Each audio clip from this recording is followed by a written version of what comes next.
ngayong araw na maglalagay tayo ng pera sa gilid. Kung lalagay natin 10 medyo walang tao.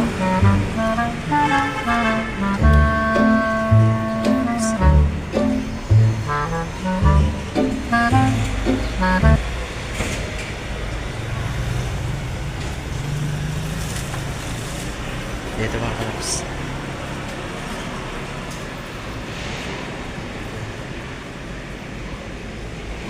Yan mga kalaps.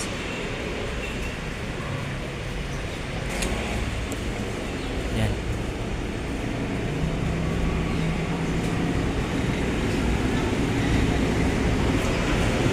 So yun lang mga kalaps. Ayan, pinagyan natin mga